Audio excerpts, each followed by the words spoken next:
The following is a presentation of the ForceCenter podcast feed.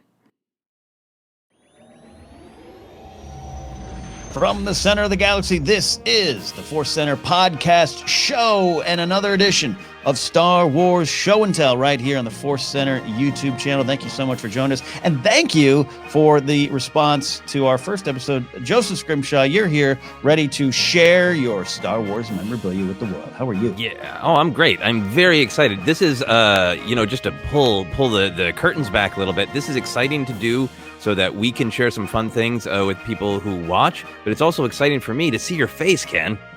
It is. And I had to shave the beard because, we're suggested we wear masks of many types. And I got a cool Vader mask on the way. You, as we talked about in the main show this week, your wife Sarah made you a Vader mask that I'm jealous of, but all thankful you have. But, you got to get a proper seal with that mask. So I had to shave down the Octo beard I had. I'm a little shocked and stunned to see my face again. Yes, no, I understand. It's always shocking when one's lower face comes back. I've been through that trauma. It's a lot. It's a lot to process. Yeah. And I always say, I've seen older pictures of you with a beard and I've seen some growth. I still would love a nice, good Obi-Wan in the desert beard on your face these days. I would like that. Ooh, I'll give that some thought in isolation here. Yeah. Maybe now's not the time with that. You got to seal, kids. We are here with this show on YouTube. Like I said, you're watching us here. This is just a fun little show where Joseph and I, and we will. Jennifer Landa is. We're working out scheduling to get her on the show here too. We all, as many Star Wars fans do, have a lot of things, a lot of Star Wars things in our houses, in our collections, in our storage sheds, and the memories of our youth and things we're gathering now. This is our way of just kind of sharing some of the things we have that strike a special nostalgia chord in our hearts, or did we just love or have special meaning attached to these things. So we always have one item each, but we also do a little runner up here. Joseph, this is something I'll start here because I'm curious. We don't know. We surprise each other. I don't know if you have this, because this is actually technically something we all have. Ooh. So you could share this. So I'm going to share this right here with the world. It is a chopper. That's right. And I can go in chopper Funko. But, he's got a cape. Dust on the cape. And this is look at this. This is a detailed real cape. And you're probably asking, when did Funko release a chopper with a cape? Well, they didn't. This was sent to us, made by two great supporters and listeners of the channel, Shaylor and Kat. Kat, cosplayer. So you can go to Harley Cat Cosplay on Facebook. Shaylor Duranlu does a lot of the steampunk Star Wars stuff. They both do, but that's how we kind of found them. We've met them, hung out with them, all those kind of things. They sent us this after a very early episode of Databank Brawl, which you can find on our channel. I'll put a link in the description below, featuring Joseph Scrimshaw, one of your good friends, Matt Belknap, who came in and told a story of Chopper and a cape. Yeah, it was a beautiful story. It's one of my very early episodes, like you said, of Databank Brawl, but one of my favorites because it ended up just kind of fitting Chopper perfectly. Chopper is the kind of character who would say, I want a cape. I'm taking one. And now I'm a character with a cape, damn it. Capes are big in Star Wars. And Shaylor and Kat heard our episode and we're like, we're on it. And we each got one. And so I love it. Sits to this day on my bookshelf. When I'm sitting there playing, if you ever watch me on Twitch and I'm playing games, I can look to my right and Chopper in the cape is going, yeah, I got a cape. Yeah, Chopper in the cape is on that bookcase floating behind me. If people want to do the thing that is now popular, very popular to do, is zoom in on one another's bookcases and see what's going on. It's not creepy at all. So that is my runner-up. But Joseph, what do you have on your runner-up list? My runner-up is something that I have had since the year 2005. I've talked about it on ForceCenter, but this is great to be able to do a visual thing and be able to actually share it and show it. It is the Revenge of the Sith Yoda action figure with incredibly unique posing of Yoda's hands. Here we go. Let's see if I can get it to not reflect. Yep. We can zoom in there, Care. Look at that. Yoda triumphantly holding his lightsaber to the sky in one hand, in his other hand doing, well, a choose your own adventure of jokes of what he is doing and why. How embarrassing. How embarrassing. Well done, sir, on the hold up there on the zoom here. Let's do one more big zoom in. Look at that. Yeah. Yoda. Oh, spin and attack. All right. Spin and attack. There you go. Indeed. I love I mean, like you said, it choose your own adventure of the jokes, but the lightsaber, that's a very classic Star Wars move, and reminds me of that magazine that's out there from the 80s of that kind of Yoda-like hand holding up a weird early designed lightsaber. That's great. Do you remember where and when you got that? What store? What were you doing? Did you send away for it? What'd you do? Yeah, this was a Target thing. This was a time in my life where I wasn't collecting as much, but I saw this action figure and I didn't have one yet with Yoda with a lightsaber. So I was like, I'm getting the Yoda with a lightsaber action figure for Revenge of the Sith, even though obviously had the movie had a lightsaber in Attack of the Clones. But I wanted this, and it was the only one I got because I was just going to pick one. And I loved it so much, sincerely, because it was Yoda with lightsaber, and thought it was so funny. I brought it to one of the comedy shows I was doing at the time at a great place in Minneapolis called Bryant Lake Bowl.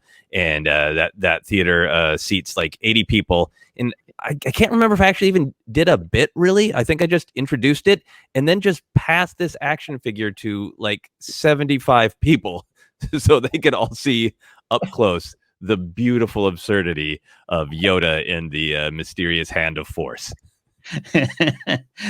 Mysterious Force hand action, indeed. That's great. That's great. I don't remember really seeing that one on the shelves back in the day. So good choice. Now we're going to go to our number one selections here. I'll go first. I'd love to see you close the show with something grand. Another one I pulled off the shelf, not because I just have things and I'm reaching, let me grab that, because the things that mean a lot to me from my Star Wars collection are sitting on my shelf, staring back at me daily, providing me that comfort that only collectors or Star Wars fans who are collectors can feel. So this one, I think I picked it up in 89, 90, which there were several different releases of it, but it first something that aired in 1983, and I do remember seeing it back then. There was a couple of these. There was one involved Carrie Fisher. This one, though, all Mark Hamill. So I am unveiling my making of from Star Wars to Jedi, the making of a saga VHS tape there. That's right. Stuart Freeborn on the back. You see the walkers there. This puppy, man. And by the way, you can still watch this. I mean, you can come over to my house with the VCR. I do have it. It is on StarWars.com. I was watching it today. Going down memory lane. Joseph, did you I'm pretty sure you've seen this, but did you watch this back in the day? What's your relationship to this documentary?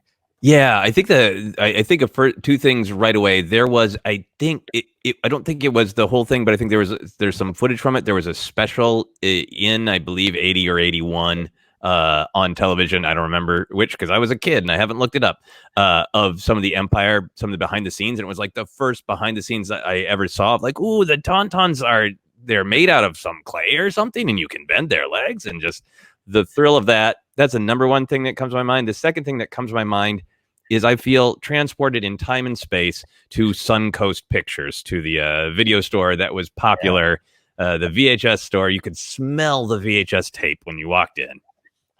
I mean, I don't know if it was the last time I pulled this. Look at that, kids. That's what you have, kids. There you go.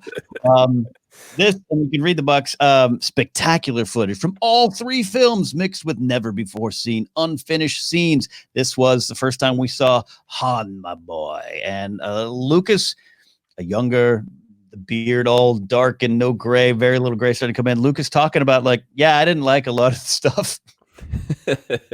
Yeah, it begins. Cantina wasn't to my liking. Yep, nope. I tried this thing with the Jabba, didn't work. Got to give us a chance to redesign the figure or redesign the character. A lot of great things like that. And one of the things I love, and again, it's on StarWars.com right now. I searched it, found it, was watching it. Mark Hamill narrates this thing all the way through, and he not only just a great voiceover actor, but also narrator. But I forgot how much some of the stuff he said in this thing kind of fueled my thoughts on what like the story of Star Wars is. And his description, one of them stands to mind. He's like, and then Lando, that charming rogue, joined the Brotherhood of the Brave. And the next, and it's just, I forgot. I'm like, oh my gosh, yeah, that's there. And there's some great stuff. And I took some screenshots, and they're not properly formatted. I apologize. There's some things. There's a great sequence where they go to the creature shop, and you're seeing a lot of the Stuart Freeborn, a lot of the Joe Johnston, Phil Tippett, a lot of the great legends, which this documentary was the first time I think a lot of us were like, oh yeah, there's a behind the scenes world we love just as much as the front of the house. There's a great where Tim Rose is voicing Sally B. Salacious B. Crumb is this kind of old, crusty kind of like dock worker. Pack up, and there's this whole like thing they shot of all the creatures packing up to head across, and so you got the Gamorrean guard in there. And then they get to London, and they go to, and Mark Hamill says, a giant pleasure barge did George Lucas decree, and it goes to the sail barge scene. But then they got, this is a video, like VHS footage of Sally B looking in the camera, and it's Tim Rose voicing it, and he's just talking. And then this is the famous thing where they go inside Jabba, and the guys, and I know we've mentioned before the little person who's working the tail. He's got he's controlling Jabba's tail with the famous like backwards and forwards, which a lot of Star Wars fans just have that. I forgot about this guy. This guy right here.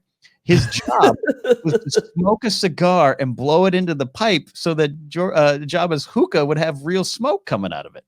Oh, wow. And they interview the cat, and he's in there, and he says, he goes, if I had a glass of port, it'd be the perfect gig. And it's really funny. I'm going to finish watching it. So I highly recommend, if no one's seen From Star Wars to Jedi, get out there. Sorry about the ring light reflection, and check that out there. So that is my Star Wars show and tell this week, Joseph. Oh, man, that is so great. And I know I have seen that, but it has been years. So I think I'm going to make the time to go watch that again. And I so relate, you and I being of the same age and the same era, that now, if you want to know a Star Wars fact, and for many years, right, you can kind of verify quickly on Wikipedia or the internet where that came from. But there's so many things that I think for people our age can't remember exactly where that came from. It's like, is that something that just like weirdo, like my best friend's cousin told me on the playground and I just believed it? Was it on the back of a Topps card? Was it buried in the Empire Strikes Back novelization? Is it a random thing that Mark Hamill said in an interview? Where did it come from? And that's such a great piece of what that is and what that era is. You're 100% right. It is, and again, watching some of the stuff today, listening to Mark Hamill's narration, just kind of recapping the films, right? I'm just like, oh, that's how I refer to things because of that. Like, oh, I get it. It's really good. Highly recommend you all checking it out. I'll be watching it on VHS again at some point, but you can watch it online. So that is my thing. As I said, Joseph, please, what is your Star Wars show and tell item this week? My show and tell is a more recent thing, and a thing that is close to my heart, both because it's a kind of thing that I would have thought was so cool when I was a kid, and I think is delightfully absurd as an adult, and it is proudly displayed in my bedroom, strangely. This is the bedroom collection here on Show and Tell for me, and it is the Solo Denny's menu. There we go. Oh, look at that. And it goes flying up. And you see the beautiful Denny's logo above the Falcon. You see Han and Chewie here ready to have some delicious food. This is more recent, so people might remember this a little bit more. And we've talked about it. You and I both went to this weird promo event. You know, that's the whole thing. Is just kind of weird, a weird partnership that Denny's was going to have a special Solo menu, and we went to this event, and they gave us some of the co-reactor pancakes, which are pancakes that had like this kind of orange goo and then basically pop rocks. So the pancakes exploded and made a lot of noise. So it was like, do you like pancakes, but you're concerned they're too quiet? We have a solution for you here. And then we went to that event, and they said that they would let us keep the menus. And I just kind of lost my mind, because it's like the kind of thing when I was a kid, like a menu is an outside world thing. You don't get to take that home, no matter how cool it is, no matter how much Star Wars stuff is on it. That's not for you. So I really nerded out about, I get to keep this. It's amazing. And this is just, this was not that long ago. And because obviously Solo, didn't do as great as anybody hoped, and this was in the box office, and this was such a short promo at Denny's, it's already feeling like, just a couple years later, this is already feeling like this weird artifact of the far gone year 2018, right? Hold that thing up again. This is great. Yeah, I had one too, and I got to tell you some bad news, man. When I moved recently, in a fit of frustration, I tossed mine. Oh wow, no. Yeah, I tossed mine. I had it sitting there for a while on my shelf, and it wasn't, we were moving. And just you ever have those? It's like the third day of packing or moving. You come back in and you're like, all right, I am really taking stock of what I want. And I was like, that menu's great, but it's got to go. So there's some dumpster in Burbank. Had it. If you could have dumpster dive and got that collector's item. Oh yeah, bring it. Yeah, I understand that, but yeah, here's the. So I'm blocking my own mic, but here's the inside. Oh, there's the co-reactor pancakes and the space 2 egg. moon skillet. And so it's hard to manage it all. The light speed. I'm trying to find the burger. That was up in the top there. Yeah, there we go. If you can zoom in there's the blaster fire. There's the blaster fire burger. Yeah. Welcome to technical difficulties in the Scrimshaw household. So I love it for that fun experience that you and I got to have together. There are all these great details and pictures inside. But then it reminds me of actually going to Denny's. And I've talked about this on ForceCenter before, but just the very quick version. I wanted to actually go to Denny's and experience this in the wild. So my wife and I went there in the middle of the afternoon, and it's like a zombie apocalypse. There was people only want to go to Denny's, very early in the morning or very late at night, and when the two merge. And I came in and was like, "Do you have a solo menu?" And the server was like, "What are you talking about?" And like, "Oh yeah, I guess so. And like, so got it. I'd already had the co-reactor pancakes. I wanted the blaster fire burger, and the server at Denny's kindly tried to talk me out of it. And that you're in a bad place when the Denny's server is like, that food is not safe. That's not a good idea. She thought it was going to be too spicy for me, but I ate it anyway. It was very spicy. And then I told my wife, like, we have to go home because I don't know what's going to happen to my body. This server scared me. And absolutely nothing happened. Absolutely nothing. And I joke about it, but it's also kind of true. Like, it made me feel like Han Solo because she tried to talk me out of the burger. And I was basically like, no, I'll take the chance. Never tell me the odds about eating at Denny's. I can handle it. The themes of Solo found in Denny's diner. What more lessons are there to be had? Yeah. So I just love this thing. Yeah, I never tried the blaster fire burger. I never got out. Though I do frequent Denny's a lot. But yeah, we had the pancakes at the event, and I think we were sitting there with Steve and Alex from Black Series Rebels and some other folks. I think we all fell asleep on the drive home. The pancakes. Well, that's a great choice. I love those little weird things. This is why we do it. Star Wars show and tell. Sometimes they're memories. Sometimes they're current things that are just going to be the memories of our futures too. And it's all about Star Wars. If you have a Star Wars show and tell item, let us know. Reach out on Twitter at ForceCenter Pod. Use the hashtag Star Wars Show and Tell. That's a long one. I don't know. Use the hashtag ForceCenter. Try to make your hashtag short, kids. And just send us a picture of an item you have. Maybe you have something. Maybe you have this. Maybe you stole a solo menu. And, we won't turn you in. It'll be good. And coming up on future episodes, we are going to have some guests popping in here, some people in the Star Wars world. And yeah, talk to Jennifer Landa. We're going to work out her schedule at home, and she's ready to share some stuff too. And you can follow her on TikTok, where she's doing some great Rogue One parodies and scenes of some of her loves of Star Wars too. So that's all there. Joseph, thank you very much. Follow Joseph at Joseph Scrimshaw. Follow me at Napzok, and again at ForceCenter Pod. And you too can take part in Star Wars Show and Tell. We'll see you next time. Bye.